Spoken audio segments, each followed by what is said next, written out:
পরম পিতা একটা কথা বলেছেন, এই নাম তোমরা করবে, এই নাম এমন অবস্থায় পড়বে, এই নাম তোমরা করবে, নামের জুড়ে অ্যাটম বোম পারমাণবিক বোম ভারতে পড়বে, ফাটবে না। এই মহানামের জুড়ে আমাদের পরম পিতা বলেছেন। আজকে যে যুদ্ধের রণডঙ্কার ভারত পাকিস্তানে চলছে, আগামী দিনে যদি দ্বিতীয় বিশ্বযুদ্ধ পৃথিবীর মাটিতে সংঘটিত হয়, এই রাম মহানামের ভাইব্রেশনে, এই মহানামের উত্তাল তরঙ্গে atom bomb, nuclear, atom bomb, পারমাণবিক যাই কিছু হোক না কেন, এই বোম ফাটবে না। পরম পিতার কথা, তার মুখের বাক্য, বেদ বাক্য, তিনি ফালতু কথা বলেন না। আজকে আমরা সন্তান দলের পক্ষ থেকে আমরা এখানে সমবেত হয়েছি। কে এই মানব ব্রহ্মচারী মহারাজ, কেন তিনি পৃথিবীতে এলেন, কেনই বা তিনি দিলেন মহাকাশের মহানাম রাম নারায়ণ রাম, এ সম্পর্কে বিগত দিনে দার্জিলিং জেলার বিশেষ করে বাগডোগরা, মাটিগাড়া, খড়িবাড়ি, নকশালবাড়ি, পানি ট্যাঙ্কি, নেপাল বর্ডার থেকে শুরু করে গোলগলিয়া এবং এখানে বাতাসি, কালীবাড়ি, যতদূর পর্যন্ত এই এত অঞ্চলের মানুষ, একটা সময় আপনারা প্রচারে আমাদের ভাইয়েরা বোনেরা ছিল। বিশেষ করে একটা সময় আমাদের এই নকশালবাড়িতে নকশাল নেতা তিনিও বালক ব্রহ্মচারীর কাছে চরণাশ্রিত হয়েছিলেন।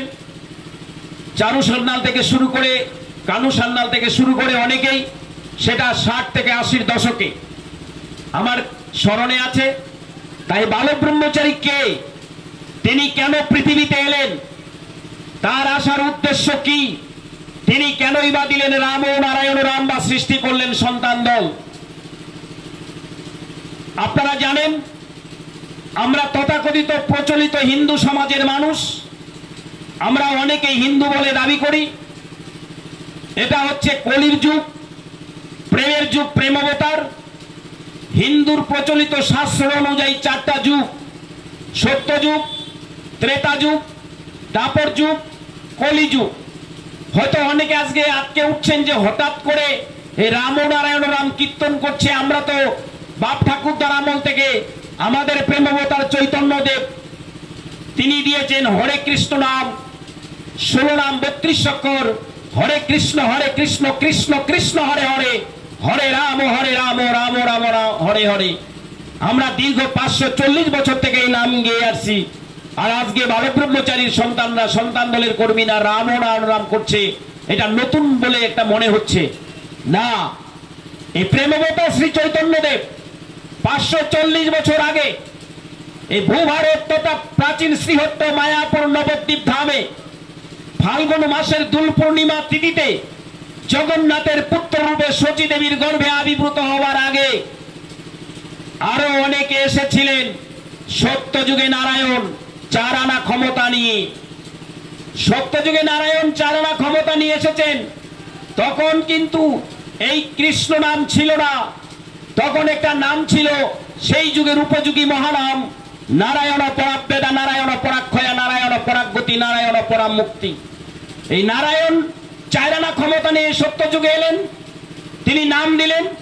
সেই নামের পরবর্তী অধ্যায়ে তিনি যুগের মধ্যে যুগান্তর ঘটাবার জন্য, প্রেম প্রীতি ভালোবাসা সাম্য মৈত্রী স্থাপন করবার জন্য দেশ তথা পৃথিবীতে তখন তিনি তৈরি করলেন নারায়ণী সেনা।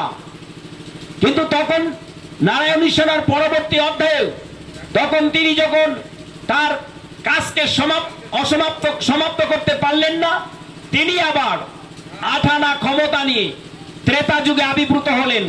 দশরথের জ্যেষ্ঠ পুত্র শ্রী রামচন্দ্র রূপে ভারতের বুকে অযোধ্যা নগরে, অযোধ্যাতে তিনি এসে বললেন যে সত্য যুগে 4 আনা নিয়ে ক্ষমতা নিয়ে নারায়ণ এসে যে নাম দিয়েছে সে নাম এই ত্রেতা যুগে চলবে না। তিনি নামের পরিবর্তন ঘটালেন, বললেন রাম নারায়ণ তো মুকুন্দ মধুসূদন কেশব কংস হারেম বৈকুণ্ঠ বামন। তিনি 8 আনা ক্ষমতা নিয়ে এলেন এই ভূভারত তথা অযোধ্যা নগরে দশরথের জ্যেষ্ঠ পুত্র শ্রী রামচন্দ্র রূপে তিনি এলেন। দেখলেন তৎকালীন সময়ে নারীদের উপর অত্যাচার, বলাৎকার, ধর্ষণ, বেবিচার, দুর্নীতি একের পর এক মাথাচাড়া দিলেন। তখনই তিনি ওই নারায়ণী সেনার পরিবর্তে তৈরি করলেন ত্রেতা যুগে কপিল বাহিনী, বানর বাহিনী, হনুমান বাহিনী। তৎকালীন সময়ে সেই মানুষ তারাও রামচন্দ্রকে চিনতে পারলেন না, চিনলেন বনের কিছু পশু, বনের কিছু রাম ভক্ত হনুমান।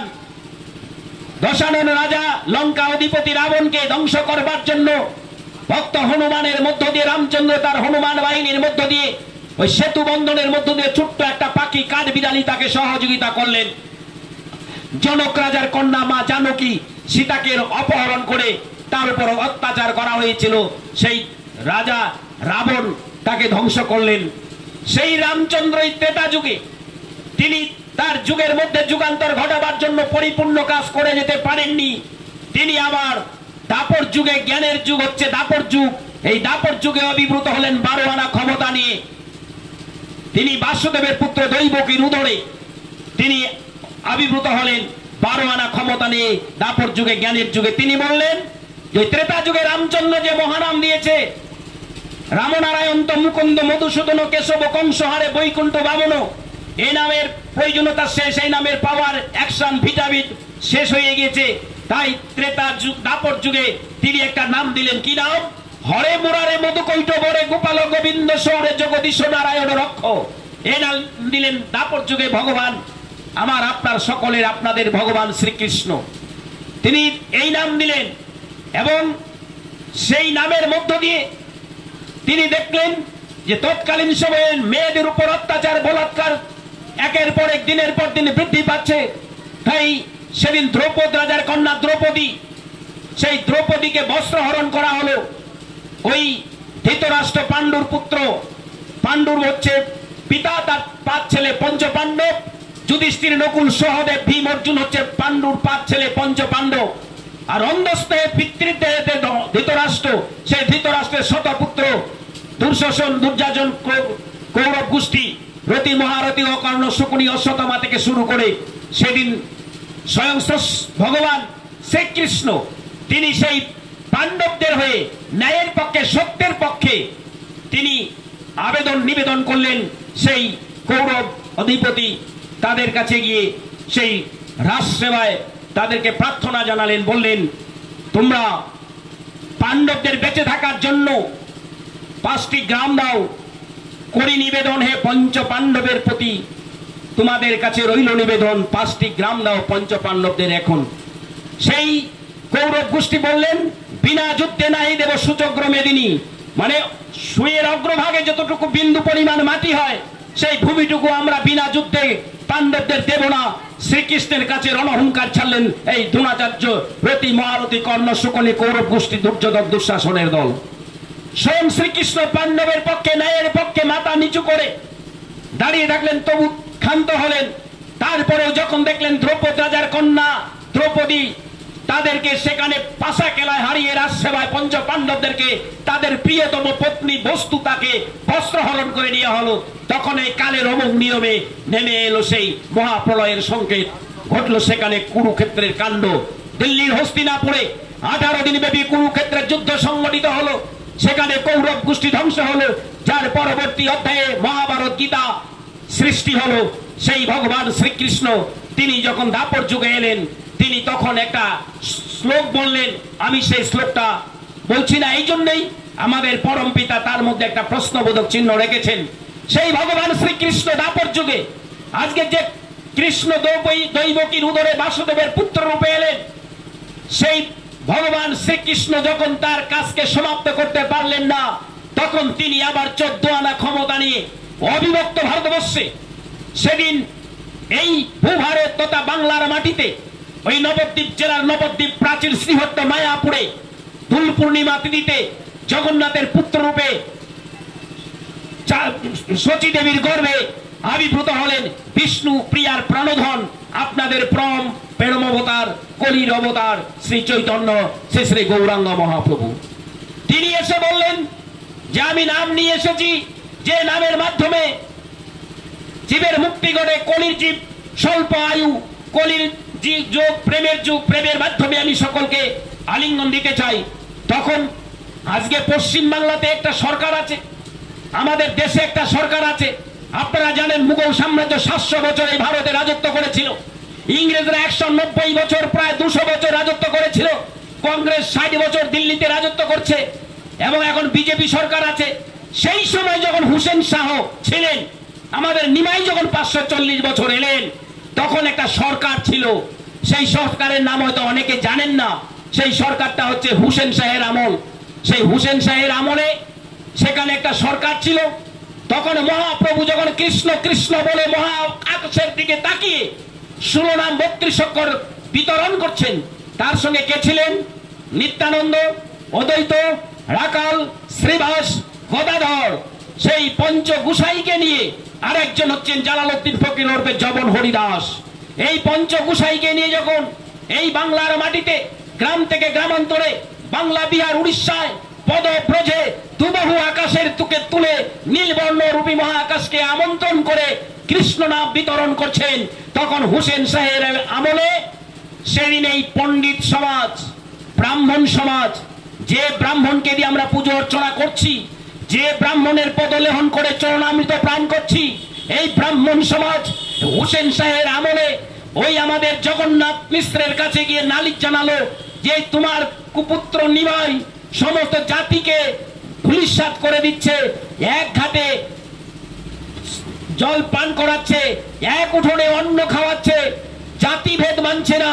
তার বিরুদ্ধে নালিশ করলেন হুসেন সাহেবের আমলে। নালিশ করেই ক্ষান্ত থাকলেন না।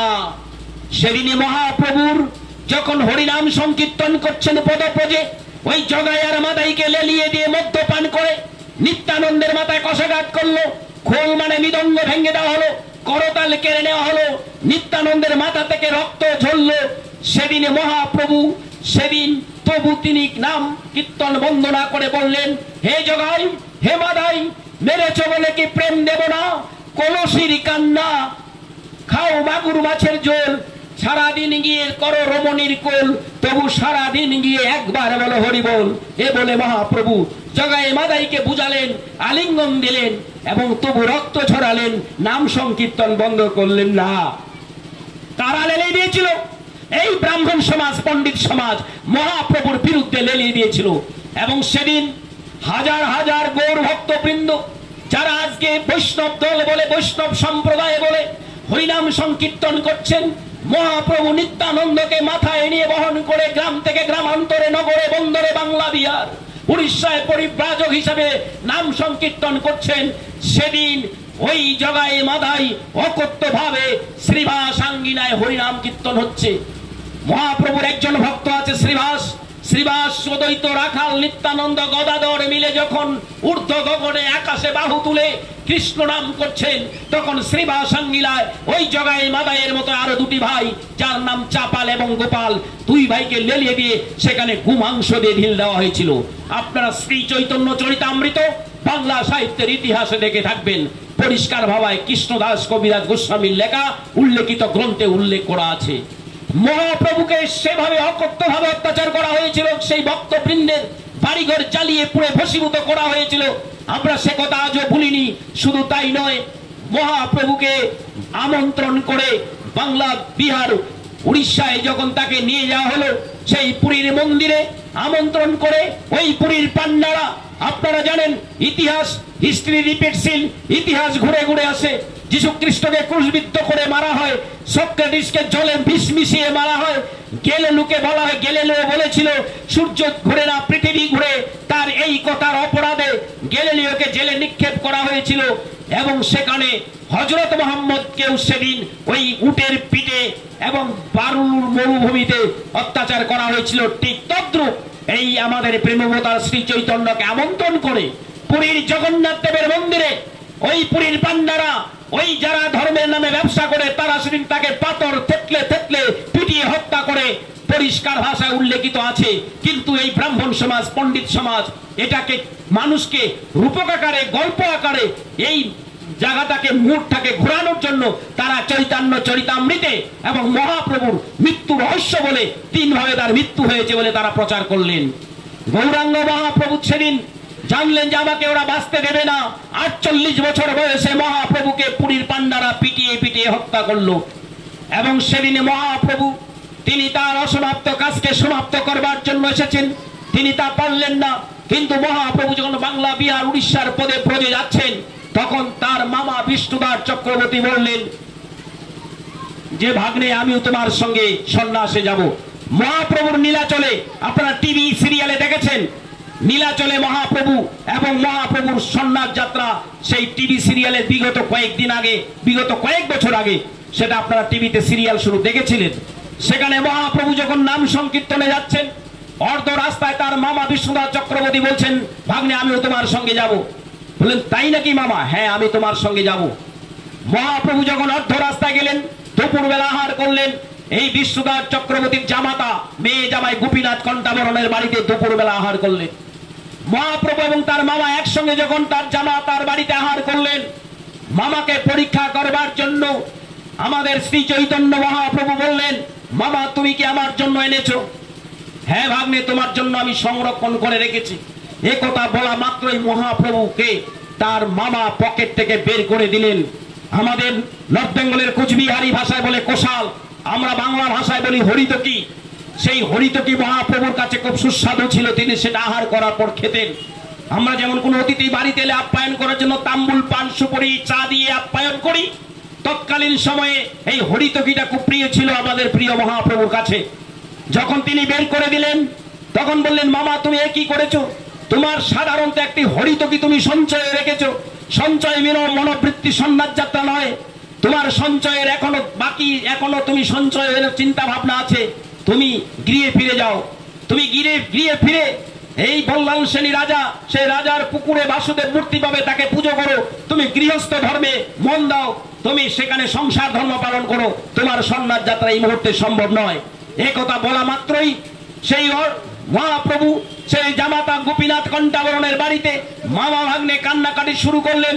তখন তাকে বোঝানোর জন্য তৎকালীন সময় মহাপ্রভু তিনি তার মামাকে বললেন, বাংলা ভাষা, তামিল, তেলেগু, হিন্দি, মারাঠি, গুজরাটি, প্রলয়াম কোনো ভাষা নয়। সেই সময় মহাপ্রভু আদি পালি ভাষায় কথা বলতে, যেমন আমাদের পরম পিতা দেখবেন এখনো বিভিন্ন সময়ে পালি ভাষা কথা বলেন, আমরা হয়তো অনেকে বুঝি না। মহাপ্রভু সেদিন তার মামাকে বললেন, মামা তুমি সংসারে গৃহে ফিরে যাও। আমি কথা দিলাম, আমি আবার তোমারই বংশের ত্রয়োদশ উত্তর পুরুষে এই পৃথিবী তথা ভূভারতে আসবো।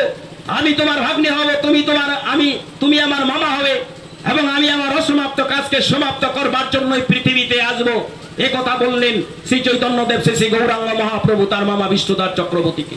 সঙ্গে সঙ্গে তৎক্ষণাৎ বিষ্ণুদাসের মেয়ে জামাই জামাতা গোপীনাথ কণ্ঠাবরণ তাম্রপত্রে মানে তালের পাতায় খাগের কলম দিয়ে তিনি কথাগুলো লিপিবদ্ধ করলেন। যে গ্রন্থটার নাম নাগরজনীয় গ্রন্থ, ক্যালকাটা ন্যাশনাল লাইব্রেরি তথা ব্রিটিশ মিউজিয়ামে এখনো সংরক্ষিত আছে, সেই ভাষাগুলো তিনি বললেন। সেই বিতর্কিত মহান সেই গৌরাঙ্গ মহাপ্রভু তিনি এই পৃথিবী তথা ভূভারতে এলেন। তিনি এসে ভবিষ্যৎবাণী করলেন, ঠিক তার ভবিষ্যতের পুনরাবৃত্তি করে তিনি আবার এলেন। আজ থেকে 106 বছর পূর্বে অবিভক্ত ভারতবর্ষে অদূরে বাংলাদেশ ঢাকা জেলার বিক্রমপুর মহকুমা বিষ্ণু যশা ব্রাহ্মণ পরিবার মেদিনীমন্ডল গ্রামে 1327 সালের 23শে কার্তিক অমানিশা দীপান্বিতা তিথি রাত্র 10:20 কালী পুজোর দিনে তিনি আবির্ভূত হলেন। ঢাকা জেলার বিক্রমপুর পরগনায় বংশ পরম্পরায় আমাদের ঠাকুরের বাবা সুরেন্দ্রচন্দ্র চক্রবর্তী তার জেঠামশাই ভগবতী ঠাকুর সুন্দর ঠাকুর তারা পুজো করতেন। সেই পুজোর দিনে আত্মীয় স্বজনে পাড়া প্রতিবেশী জ্ঞানী গুণী বিজ্ঞ বিচক্ষণ মাস্টার হাকিম উকিল ব্যারিস্টার বিভিন্ন মানুষ হাজার হাজার মানুষ বিখ্যাত 12 ভাইয়ের বৈদিক বাড়ি বংশ পরম্পরায় পুজো হচ্ছে সেখানে আমন্ত্রণ করলেন এবং পুজোর লগ্ন শেষে উৎসর্গিত করা হবে একটি ছাক শিশু ছাক ফটা সেখানে বলি দেওয়া হবে বারান্দায় বাঁধা ছিল। ঠিক এই পুজো লগ্ন দিকেই তখন ঠাকুরের জেঠামশাই আপনারা জানেন কালী পুজো বা দুর্গা পুজো করতে গেলে দুজন ব্রাহ্মণ লাগে, একজন ব্রাহ্মণের দ্বারা সম্ভব নয়।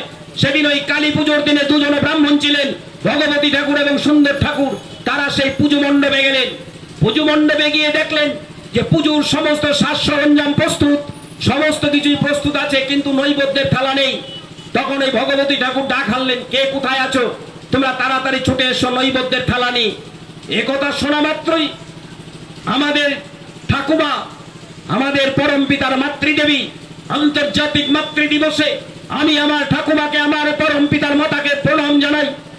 সেই ঠাকুমা চারুশীলা দেবী নৈবেদ্যের থালা নিয়ে ঘর থেকে মাঝ আঙ্গিনাতে ধেয়ে চলছেন মন্দিরের দিকে। হঠাৎ করে অর্থ আঙ্গিনায় তিনি হোঁচট খেলেন, নৈবত্যের তালা হাত থেকে পড়ে গেল। তিনি লজ্জিত বোধ করলেন। আত্মীয় স্বজনে, পাড়া প্রতিবেশী, বন্ধু বান্ধব তারা বললেন, একই ঘটনা, যেখানে বংশ পরম্পরা পুজো হয়ে যাচ্ছে, আজকে এই ঘটনা ঘটলো। চারুশীলা দেবীর ঘুমটাটা টেনে দিলেন, জিহ্বায় কামড় দিলেন। বারান্দায় বসা ছিল ঠাকুরের জেঠিমা মনোরমা দেবী। বললেন, চারু রে চারু, কি হলো? একবার নিচের দিকে তাকিয়ে দেখ না, কে আজকের অমানিসার দীপান্বিতা তিথিতে, অমানিসার কালো রাত্রে আবির্ভূত হলেন। তখন নিচের দিকে তাকিয়ে দেখেন একটি দেব শিশু, তাকে নিয়ে সমালোচনা হচ্ছে, বিতর্ক হচ্ছে। কারণ অমানিসার রাত্রিতে ভালো মানুষের জন্ম হয় না, এটা প্রচলিত হিন্দু সমাজের কথা। ক্রিমিনাল, অ্যান্টি সোশ্যাল, সমাজ বিরোধী, কুখ্যাত দস্যু, ডাকাত, দানবের জন্ম হয় এবং সেই শিশুর মুখ থেকে কোনো আওয়াজ নেই। কিন্তু শিশুর গায়ে কোনো ক্লেদ পঙ্কিলে তার রক্ত পুচ্ছিল না। যখন সমালোচনা চলছে, সমালোচনার ঝড় হয়ে চলছে, তখন সেই শিশুটি তার মুখ দিয়ে আওয়াজ দিলেন, ওয়া ওয়া ওয়া ধ্বনি দিয়ে, মা ভই মা ভই, আমি আবার এসেছি মহাকালের মহারুদ্র রূপে। তখন জন্মাবার সাথে সাথেই ভগবতী ঠাকুরের হাত থেকে ঘন্টা পড়ে গেল। তখন তিনি কুলপঞ্জিকা নিয়ে গণনায় বসে গেলেন, কে এই অমানিসার কালো রাত্রি দীপান্বিতাতে আবির্ভূত হলেন। তখন গণনা করে দেখলেন, এই সেই দেব শিশু, সেই শিশু কালাবাহার, কালাচাঁদ, এই শিশু কখনোই দস্যু, দানব, ডাকাত নয়। সেই বিতর্কিত মহান জন্মসিদ্ধ ঠাকুর বালে ব্রহ্মচারী মহারাজ 1327 সালের 23শে কার্তিক অমানিসার দীপান্বিতা তিথিতে রাত্র 10:20 মঙ্গলবার দিন তিনি জন্মগ্রহণ করলেন। জন্মাবার সাথে সাথে একটি শিশু ঝাঁকপাটা বারান্দায় বাধা ছিল, সে প্রাণ ফিরে পেল। সে প্রকৃতি মহাস্রষ্টার কাছে প্রার্থনা জানালো, কে এই মহামানব আজকের দিনে জন্মগ্রহণ করে আমার প্রাণ ফিরিয়ে দিল। আমি স্রষ্টা পরম প্রকৃতির কাছে প্রার্থনা জানাই। সেই শিশু ঝাঁকপাটা প্রার্থনা জানালো। এই বিতর্কিত মহান সন্তান দলের প্রতিষ্ঠাতা জন্মসিদ্ধ ঠাকুর শ্রী শ্রী বালক ব্রহ্মচারী মহারাজ তিনি আবির্ভূত হলেন। তার জন্মটাই হচ্ছে কুসংস্কারের বিরুদ্ধে। তিনি জন্মাবার সাথে সাথে কালী পুজো বন্ধ হলো, ছাক শিশু প্রাণ ফিরে পেল এবং তাতেই তিনি ক্ষান্ত নন। তার যখন 5 বছর বয়স, দীক্ষা গ্রহণ করলেন অনেক গুরু গুসাই বৈরাগীরা, অনেক ভাগবতী পাটিরা। তারা কি করেন জানেন? ভাগবত পাঠ করেন, একটা মন্ত্র উচ্চারণ করেন, কি অখণ্ড মণ্ডলাকারং ভক্তম যেন। এই মন্ত্রটা তারা উচ্চারণ করেন, কিন্তু এই মন্ত্রের ব্যাখ্যা ভক্তদলকে বা যারা শ্রোতা থাকে তাদেরকে পরিষ্কার ভাবে তারা তুলে ধরেন না। অখণ্ড মণ্ডলাকারং, এই অখণ্ড মানে আমি খণ্ডের কথা বলতে আসিনি, অখণ্ডের কথা বলছেন যে অনাদি অনন্ত মহাকাশ চৈতন্য রূপী আকাশ, যাহাতে পৃথিবীর 100 কোটি মানব জীব জগতের প্রকাশ, সেই অখণ্ড মণ্ডলার কথা বলেছেন। সেই শ্লোকটা সংস্কৃতে মন্ত্র উচ্চারণ আছে, কিন্তু সেই গুরুরা, এখানকার কুলু গুরুরা, এখানকার নিগমানন্দ, স্বরূপানন্দ, কৃষ্ণানন্দ, অভয়ানন্দ, অনুকূল এবং শিবানন্দ আরো যারা আছেন তাদেরকে আমি শ্রদ্ধা করি, প্রণাম জানাই। কিন্তু তাদের থেকেও যারা নিম্নতর কুলুগুরু বাড়িতে দীক্ষা দিয়ে যান, তাদের মধ্যে একটা সংস্কার আছে। তারা অখণ্ডের মন্ত্র বলেন, কিন্তু তাদের আচরণটা হচ্ছে খণ্ড। যত পারো বিভেদ সৃষ্টি করো, ভাগ করো, সম্প্রদায় তৈরি করো, দল তৈরি করো, এবং প্রয়োজনে স্ত্রীর হাতে রান্না খাওয়া যাবে না, গর্ভধারিণী মায়ের হাতেও রান্না খাওয়া যাবে না, এই ধরনের নিধান দাও। এই গুরুরা দিয়ে চলছেন। তাই সেই মন্ত্রের ব্যাখ্যা তাদের ভুল ব্যাখ্যা, তারা সঠিক ব্যাখ্যা দিচ্ছেন না। তাই আমার পরম পিতা, আমাদের পরম পিতা বালক ব্রহ্মচারী মহারাজ একমাত্র তিনি অখণ্ডের কথা বলতে পারেন, যার শিষ্য হিন্দু, মুসলিম, বৌদ্ধ, খ্রিস্টান, বাঙালি, চীনা, জাপানি, নেপালি, ভুটিয়া, ক্যাথলিক, প্রতিষ্ঠান, হীনযান, মহাযান, ব্রাহ্মণ, ক্ষত্রিয়, বৈশ্য, শূদ্র সমস্ত স্তরের মানুষকে দীক্ষা দেন। যার প্রধান শিষ্য মহাপ্রভুর প্রধান ভক্ত যমন হরিদাস। 6 গোসাইয়ের ভোগ দেওয়া হয়, 5 গোসাইয়ের ভোগ আমরা ভক্ষণ করি। নিবেদন করে দেওয়ার পরে মাটির পাত্রে যে ভোগটা দেওয়া হয় হরিদাসের নামে, সেটা আমরা কি করি? সেটা আমরা বিসর্জন দেই, আমরা গ্রহণ করি না। তাহলে গৌরাঙ্গ মহাপ্রভুর প্রিয়তম ভক্ত যেমন হরিদাস সর্বে জালালউদ্দিন ফকির, তেমনি তিনি সংস্কারের বাদবা দেননি, তেমনি আমাদের পরম পিতা বালক ব্রহ্মচারী মহারাজের প্রধান ভক্ত। বালক ব্রহ্মচারীর বয়স কত? পৃথিবীর ইতিহাসে বিরল থেকে বিরলতম ঘটনা। পৃথিবীর 206টা দেশের মধ্যে কোন রাষ্ট্রের, রাজ্যের, জেলা, মহকুমা, ব্লক অঞ্চলে আজ পর্যন্ত কোন ইতিহাস নেই। বালক ব্রহ্মচারীর 5 বছর 3 মাস বয়স, আর তিনি 178 বছরে একজন সুফি সাধক, আউলিয়া, দরবেশ, ত্রিকালজ্ঞ ঋষি, অতীত বর্তমান ভবিষ্যতের কথা বলতে পারেন। চট্টগ্রাম ময়নামতি পাহাড়ের সাধক, তার জট মাথা থেকে ভূমিতে পর্যন্ত লটিয়ে যাচ্ছিল, সেই মনাই ফকিরকে দীক্ষা দিলেন 5 বছর 3 মাস বয়সে বালক ব্রহ্মচারী মহারাজ। আর মনাই ফকিরের বয়স 178 বছর। এটা পৃথিবীর ইতিহাসে নজিরবিহীন ঘটনা, বিরল থেকে বিরলতম ঘটনা, যেটা আজ পর্যন্ত আমরা কোথাও শুনিনি বা দেখিনি। তাই তিনি একমাত্র অখণ্ডের প্রতীক, তাই তার কাছে কোনো জাতিভেদ নেই। আমার মহাপ্রভু যখন নাম কীর্তন করলেন, মার খেয়ে নাম যাচ্ছে গৌর নিত্যানন্দ, দাঁড়ে দাঁড়ে নাম যাচ্ছে গৌর নিত্যানন্দ, ধনী গঙ্গালে বাঁচে নারে গৌর নিত্যানন্দ, হিন্দু মুসলিম বাঁচে নারে গৌর নিত্যানন্দ, পয়সা করি নেয় নারে গৌর নিত্যানন্দ। মহাপ্রভু চৈতন্যদেব তিনি একথা বলেছিলেন। তার প্রধান ভক্ত ছিলেন কে?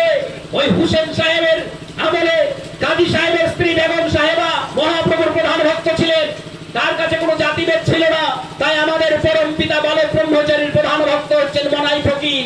শুধু মনাই ফকির নয়, এবি আতাউর গণিকান চৌধুরী, আমাদের জেনারেল কারিয়াপ্পা, সুরসম্রাট সুরশিল্পী মোহাম্মদ রফি, বাংলাদেশের আওয়ামী লীগের নেতা, তিনি এখনো জীবিত আছেন। ঢাকা থেকে তিনি কলকাতায় এলেন।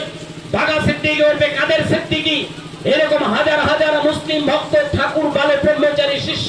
তিনি অখণ্ডের প্রতীক, তিনি খণ্ড কথা বলেন না, তিনি সবাইকে কুল দিয়েছেন, স্থান দিয়েছেন। তাই তিনি এসে দীক্ষা দেওয়ার পরে তিনিও হরে কৃষ্ণ নাম করেছেন। হরে কৃষ্ণ কৃষ্ণ কৃষ্ণ হরে হরে, হরে রাম রাম রাম হরে হরে। মহাপ্রভু কোন নাম করেছে? ওই দৈবকের উদরে বাসুদেবের ছেলে কৃষ্ণের কথা বলেছেন দুবাহু আকাশের দিকে তুলে? না, বৃন্দাবনের কৃষ্ণের কথা বলেনি, নন্দালয়ের কৃষ্ণের কথা বলেনি, দ্বারকা মথুরার কৃষ্ণের কথা বলেনি, দৈবকীর ছেলে বাসুদেবের পুত্রের কথাও মহাপ্রভু বলেনি। তিনি বলেছেন অনন্তরূপী মহাকাশ, নীলবর্ণরূপী চৈতন্য আকাশ, যাহাতে আমার তোমার বিশ্ব জগতের জীব জগতের প্রকাশ। সেই কৃষ্ণের কথা বলছে। হে কৃষ্ণ, হরে কৃষ্ণ, কৃষ্ণের মতন হও। কি? যেমন মহাকাশের মধ্যে কোনো ভেদাভেদ নেই, মহাকাশের মধ্যে কোনো সাম্প্রদায়িকতা নেই, মহাকাশের মধ্যে ছোট জাত উঁচু জাত নিচু জাত নেই, মহাকাশের মধ্যে ব্রাহ্মণ ক্ষত্রিয় বৈশ্য শূদ্র নেই, হিন্দু মুসলমান নেই, কংগ্রেস সিপিএম নকশালে বিজেপি তৃণমূল গেটার কেপিপি নেই, ভাটিয়া নিপুজি রাজবংশী নেই, এই নেপালি ভুটিয়া নেই। সেই রকম এই মহাকাশের মতো হতে বলেছেন আমাদের মহাপ্রভু শ্রী চৈতন্যদেব। তাই আমাদের পরম পিতা ওই মহাকাশের কৃষ্ণ নামকে মন্থন করে 1960 সালের আগ পর্যন্ত আমরা যারা আমাদের গুরু ভাই বোন, আমরা হরে কৃষ্ণ নাম করি। এখনো আমরা কৃষ্ণ নামের মধ্য দিয়ে আমাদের অনুষ্ঠান শুরু করি। আমরা সকলকে ডাকি আহ্বান করি, অবারিত দ্বার। আমাদের পরম পিতাও কৃষ্ণ নাম করতেন। তাই তিনি 1960 সাল কলকাতা শ্যামবাজার ভূপেন বসেবিনিওর বাড়িতে তিনি 21 দিন ব্যাপী সমাধিত হলেন। তার ভক্ত সন্তানদেরকে বলে বসা অবস্থায় সমাধিত হলেন। সম্ভবত তখন পরম পিতার 40 থেকে 42 বছর বয়স আনুমানিক, আমার সঠিক জানা নেই, আমি আনুমানিক বললাম। তিনি শ্যামবাজার ভূপেন বসেবিনিওর বাড়িতে বসা অবস্থায় তিনি ধ্যানস্থ হলেন। ভক্তদের বলে এবং তৎকালীন পশ্চিম বাংলার কংগ্রেসের মুখ্যমন্ত্রী এবং ভারতবর্ষ নয় পৃথিবীর সর্বশেষ বিখ্যাত ডক্টর বিধানচন্দ্র রায় ছিলেন তখন বাংলার মুখ্যমন্ত্রী। যখন পরম পিতা ধ্যানস্থ হলেন, 1 দিন 2 দিন 5 দিন পেরিয়ে 21 দিন চলছে। ঠিক 10 থেকে 12 দিনের মাথায় একটা হইচই পড়ে গেল। বালক ব্রহ্মচারী ধ্যানস্থ অবস্থায় তার কোনো নারী পাওয়া যাচ্ছে না, তার দেহে কোনো সেন্স পাওয়া যাচ্ছে না। তাই ছুটে এলেন আমাদের বিখ্যাত ডাক্তার বিধানচন্দ্র রায়। তিনি বালক ব্রহ্মচারীর দেহে কোনো যন্ত্র, স্টেথোস্কোপ, থার্মোমিটার, বেরোমিটার, কোনো অত্যাধুনিক যন্ত্র তিনি সেট না করে তিনি ঘোষণা করলেন, বিখ্যাত ডাক্তার, যে বালক ব্রহ্মচারী তে প্রাণ নেই। তখন আমাদের তৎকালীন সময়ে আমাদের পরম পিতার সংগঠনের একনিষ্ঠ শ্রদ্ধেয় দাদা, সম্মানীয় স্বর্গীয় মাননীয় চিত্ত শিক্ষার মহাশয়, সেই সময় তিনি বললেন পরম পিতার নির্বিকল্প সমাধি। 21 দিন পেরিয়ে 22 দিনের দিন তৎকালীন যুগান্তর বর্তমান আনন্দবাজার পত্রিকার প্রথম পাতায় খবর প্রকাশিত হলো, পৃথিবীর মধ্যে চাঞ্চল্যকর ঘটনা, নির্বিকল্প সমাধি বালক ব্রহ্মচারীর। সেই সময় 21 দিন পেরিয়ে 22 দিনের দিন যীশু খ্রিস্টের জন্মদিন 25শে ডিসেম্বর আত্মোন্নতি দিবস রূপে আমরা পালন করে থাকি। সেদিন পরম পিতা সমাধি ভঙ্গ করে বললেন, আজ থেকে মহাকাশ থেকে মন্থন করে তোমাদের জন্য আমি নিয়ে এসেছি এ যুগের যোগ্য নাম, উপযোগী নাম, মহাকাশের মহানাম, সবার সর্বগ্রাম রাম নারায়ণ রাম। আজ থেকে তোমরা এই নাম করবে। এবং শুধু বললেন, শুধু করবে না, এই নাম যেমন সরে সরে কক পড়ে শিল্পী সাহিত্যিক হওয়া যায়, সারেক দার্শনিক বৈজ্ঞানিক সাংবাদিক হওয়া যায়, সারেগামা চর্চা করে যেমন শিল্পী সাহিত্যিক সুরত লতা মঙ্গেশকর, কুমার শানু, মোহাম্মদ রফি হওয়া যায়, তেমনি এই 10 জন 5 জন 50 জন সম্মিলিত ভাবে সকলের প্রচেষ্টায় সকলে গলা মিলিয়ে উচ্চ স্বরে রামনার নাম করবে। এই নামের মধ্যে সমাজে দেশে রাষ্ট্রের কল্যাণ আসবে। তাই এই নামের ভাইব্রেশন তুলতে হবে, গলিতে গলিতে সর্বত্র এই মহানাম আমাদের করতে হবে। পরম পিতা একটা কথা বলেছেন, এই নাম তোমরা করবে, এই নাম এমন অবস্থায় পড়বে, এই নাম তোমরা করবে, নামের জুড়ে অ্যাটম বোম পারমাণবিক বোম ভারতে পড়বে, ফাটবে না। এই মহানামের জুড়ে আমাদের পরম পিতা বলেছেন। আজকে যে যুদ্ধের রণডঙ্কার ভারত পাকিস্তানে চলছে, আগামী দিনে যদি দ্বিতীয় বিশ্বযুদ্ধ পৃথিবীর মাটিতে সংঘটিত হয়, এই রাম মহানামের ভাইব্রেশনে, এই মহানামের উত্তাল তরঙ্গে atom bomb, nuclear atom bomb, পারমাণবিক যাই কিছু হোক না কেন, এই বোম ফাটবে না। পরম পিতার কথা, তার মুখের বাক্য, বেদ বাক্য, তিনি ফালতু কথা বলেন না। তাই বালক ব্রহ্মচারী মহারাজ এই রাম দিলেন। এই রাম উচ্চ স্বরে আমাদের করতে হবে। যেমন আজকে বিশ্ব পরিস্থিতির পটভূমিতে আজকে যা অবস্থা চলছে, আমাদের পরম পিতা প্রতিটি কথা তিনি সেইভাবে তুলে ধরেছেন। তাই বিশ্ব পটভূমিতে আমাদের এই দেশ মাতৃকার পরাধীনতার শৃঙ্খল থেকে মুক্ত করবার জন্য পরম পিতা 1939 সালে ঢাকা সদরঘাটে অবিভক্ত ভারতবর্ষে ওই ঢাকা সদরঘাটে একটা সভা হয়। ঠাকুর বালক ব্রহ্মচারী মহারাজ সেখানে তিনি মিটিং করে, আর সেদিন অবিভক্ত ভারতবর্ষের সুভাষ বোস বলে পরিচিত তিনি সেখানে ছিলেন। তখনও তার নাম নেতাজি বলে অভিহিত হয়নি, নেতাজি বলে প্রচার হয়নি। সুভাষ বোস সেই মিটিং এ গিয়ে দেখলেন যে বালক ব্রহ্মচারী মহারাজ, বাচ্চা ঠাকুর বালক কুশাই তিনি সেখানে আছেন। সেখানে এত সুন্দর ডিসিপ্লিন, নিয়ম শৃঙ্খলা তার ভক্তদের সন্তানদের। তখন এই ব্রিটিশ বাহিনী, সাদা চামড়ার দল, মার্কিন সাম্রাজ্যবাদের থেকে শুরু করে সেই তারা আমাদের দেশে শাসন ক্ষমতা ব্যস্ত। তখন ঠাকুর বালক ব্রহ্মচারীকে নেতাজি সুভাষচন্দ্র বোস বললেন, গুরুজি আপনার সন্তানদের ডিসিপ্লিন দেখে আমি খুব অভিভূত। দেশমাতৃ আপনি একটি সংগঠন তৈরি করুন, আপনি একটি বাহিনী তৈরি করুন। তখন ঠাকুর বললেন সুভাষ বোসকে, বোস আমি দেখেছি আমার কাকাদেরকে সত্যাগ্রহের নামে আন্দোলন বাদ দিয়ে তারা ওই সত্যাগ্রহের নামে মাঠে চিত হয়ে শুয়ে আছে। ওই মাঠে চিত হয়ে শুয়ে সত্যাগ্রহ কিছু হবে না। ওই 80টা বাস নাও বাচ্চার থেকে, আর ইংরেজদের মাথায় বাড়ি দাও, তবে এই সত্যাগ্রহ ফলপ্রসূ হবে। তাই সেদিন ঠাকুর বালক ব্রহ্মচারী বলছেন, সুভাষ তোমাকে আমি বললাম দেশমাতৃকার পরাধীনতার শৃঙ্খল থেকে মুক্ত করবার জন্য তুমি একটি বাহিনী তৈরি করো, তুমি একটি সংগঠন তৈরি করো, মজবুত সংগঠন। তখন ঠাকুর বালক ব্রহ্মচারী নেতাজির কথোপকথনে 1939 সালে অবিভক্ত ভারতবর্ষে ঢাকা সদরঘাটে অকল্যান্ড পার্কে একটা বাহিনী তৈরি করলেন, আজাদিন ফৌজ, আজাদিন বাহিনী, এবং বালক ব্রহ্মচারী তৈরি করলেন আজকের এই সন্তান দল, সন্তান বাহিনী, দুজনের কথোপকথনের মধ্য দিয়ে। তাই সেদিন নেতাজি এই অবিভক্ত ভারতবর্ষের খণ্ডিত স্বাধীনতার বিরুদ্ধে জেহাদ ঘোষণা করেছিলেন।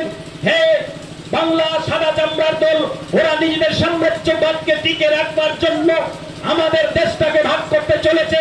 তোমরা এই ভাগ দেশমাতৃকার পরাধীনতার শৃঙ্খল থেকে মুক্ত হতে দেশভাগ তোমরা মেনে নিও না, এ ডাক দিয়েছিলেন নেতাজি সুভাষচন্দ্র বোস। কিন্তু সেদিন জওহরলাল থেকে শুরু করে মহাত্মা গান্ধী, মোহাম্মদ আলী জিন্নাহ তারা ওই পাকিস্তানের করাচি, লাহোরে বসে 1947-এর 14ই আগস্ট গভীর রাত্রে চুক্তি করে ওই পশ্চিম পাকিস্তান, আজকে যার নাম পাকিস্তান, সেটা ভাগ করে নিলেন। আর আমাদের এই পূর্ববঙ্গ, যেটা পূর্ব পাকিস্তান বলে বাংলাদেশ স্বাধীন হলো, আর আমাদের এই ভারতবর্ষ মাতৃভূমি, সেটাকে ভাগ করে তারা ধর্মের ভিত্তিতে, দ্বিজাতি তত্ত্বের ভিত্তিতে ভাগ করে নিলেন। কিন্তু এটা নেতাজি চাইনি, নেতাজির চাওয়া নয়, নেতাজির বিরুদ্ধে তারা ষড়যন্ত্র করলেন। তাই আমাদের পরম পিতা বালক ব্রহ্মচারী মহারাজ বলছেন, আজকে দেশপ্রেমিকের খুবই অভাব। দেশকে হাল ধরবার জন্য আমি মনে করি এ কাজের সম্পূর্ণ স্বয়ং উপযুক্ত একজন এই ব্যক্তি, যিনি আজও 40 থেকে 45 বছরের যুবক। আমি যেটা গর্ব করে বলি, পরম পিতা বলেন, আমি যে নেতাজিকে চিনি, যে নেতাজিকে জানি, সে আজও জীবিত, অবিবাহিত, বিবাহিত দূরের কথা, সন্তান উৎপাদন তো দূরের কথা। এমএলএর প্রেমপত্র অমিতা বোস থেকে শুরু করে সমস্তকে বিসর্জন দিয়ে সে আজও কাজ করছে, সে আত্মপ্রকাশ করবে, দেশের হাল ধরবে। নেতাজির সেই স্বাধীনতার মনে তার একমাত্র অপরিসীম টান, এবং বাংলাদেশের ৭১-এর যুদ্ধে সেদিন যখন এই মির্জাপুর বেঈমানের দল ওই রাজা খাঁ এবং মুক্তিযুদ্ধের বাহিনীদেরকে যেভাবে হত্যা করেছিল, বাংলার একজন প্রতিবেশী রাষ্ট্রের বাংলাদেশের গভর্নর জাতির জনক শেখ মুজিবুর রহমানকে নেতৃত্ব দিয়ে পিছন থেকে নেতাজি সুভাষচন্দ্র বোস সহযোগিতা করেছেন বালক ব্রহ্মচারী মহারাজের আশীর্বাদে। এটা আমাদের পরিষ্কার পরিচ্ছন্ন ভাষায় আমাদের পরম পিতা বলছেন। তাই আমি আমার আলোচনা দীর্ঘায়ু না করে সকলের প্রতীক্ষায় আপনারা আছেন। আমাদের বাউল সঙ্গীত এখানে অনুষ্ঠিত হবে। আমাদের বাউল শিল্পী এসেছেন, তার কণ্ঠে বাংলার মেটো সুরে নেচে নেচে গরমের তত্ত্বের মধ্য দিয়ে দেশাত্মবোধক সঙ্গীতের মধ্য দিয়ে তিনি বাউল সঙ্গীত পরিবেশন করবেন অনন্ত মোদক। এবং সেই সাথে আপনাদের করজোড়ে বিনম্র চিত্তে আমি প্রার্থনা করি, আমার গৌরভক্ত বৃন্দ ভাই বোন, এলাকার সর্বজনসাধারণ, আমার মা মাসি দিদি পিসি, আমার বাবা কাকা জেঠা কাকু মামা যারা আছেন সকলকে আমি প্রণাম জানাই। আসুন আপনারা সন্তান দল সম্পর্কে জানুন, রামনার নাম সম্পর্কে জানুন। আমরা সন্তান দল রামনার নাম বালক ব্রহ্মচারী, আমরা প্রেম সাম্য মৈত্রী ভালোবাসার বন্ধনে ভ্রাতৃত্বের বন্ধনে আমরা সকলকে ঐক্যবদ্ধভাবে একই সুরে সুর মিলিয়ে রামনার নাম মহানাম করতে চাই। পূজা পার্বণ যাগযজ্ঞ শান্ত সিস্টেম যা কিছু আছে সবকিছুকে ধরুন। তাই আমি আমার মাতৃজাতিদের বলবো, মায়েদের বলবো, আজকে কালী দুর্গা ত্রিশূল নিয়ে, কালী খড়গ নিয়ে অসুরের বিরুদ্ধে লড়াই করেছেন। আজকে মাতৃজাতি অপহরণ হচ্ছে, মাতৃজাতিরা ধর্ষিতা হচ্ছে, মাতৃযাত্রীদের অপহরণ করে ছোট ছোট শিশুদেরকে বলাৎকার করা হচ্ছে। আমাদের মাতৃজাতিকে ২২শে এপ্রিল যেভাবে তাদের কপালের শীতের সিঁদুর মুছে দিয়ে ভারতীয় শহীদদের, ভারতীয় ব্যক্তিদেরকে তারা সেখানে হত্যা করলেন, সেটা শুধু ওই দেশে নয়, আমাদের দেশের কিছু অসুর আছে, সেই অসুরগুলো চায় নারীদের উপর অত্যাচার, ব্যভিচার, ধর্ষণ, গণধর্ষণ, এই ধরনের অসুরদেরকে কালীর ভূমিকায় খড়গ নিয়ে, মা দশভূজার ভূমিকায় ত্রিশূল নিয়ে মাঠে নামতে হবে। এটা দেখিয়ে দিয়েছে ওই সুফিয়া কুরেশি এবং প্রবিকা সিং। ভারতের সাম্প্রদায়িকতার ঊর্ধ্বে থেকে ভারতবর্ষ সাম্প্রদায়িকতার স্থান নেই। আমাদের পরম পিতা বলছেন, আমি সাম্প্রদায়িকতাকে ঘৃণা করি। আমাদের দেশের রাষ্ট্রপতি এপিজে আব্দুল কালাম আমাদের দেশের প্রধানমন্ত্রী ছিলেন, আমাদের দেশের মুখ্যমন্ত্রী। সমস্ত স্তরের মানুষ আমরা সবাইকে আহ্বান করি, জাতি ধর্ম দল মত বর্ণ নির্বিশেষে আসুন আমরা সকলে আমাদের দেশের একটাই স্লোগান, রাম নারায়ণ রাম, ভারত মাতা আমাদের পরম পিতা, পৃথিবীর সন্তান, সূর্যের সন্তান, সম্পর্কে সম্পর্কিত ভাই বোন, সন্তান দল আমাদের পরিচয়। এ কথা বলে সবাইকে আমার সশ্রদ্ধ প্রণাম জানিয়ে আমি আমার সংক্ষিপ্ত বক্তব্য শেষ করলাম। সকলে আমার প্রণাম নেবেন। রাম নারায়ণ রাম, রাম নারায়ণ রাম, রাম নারায়ণ রাম।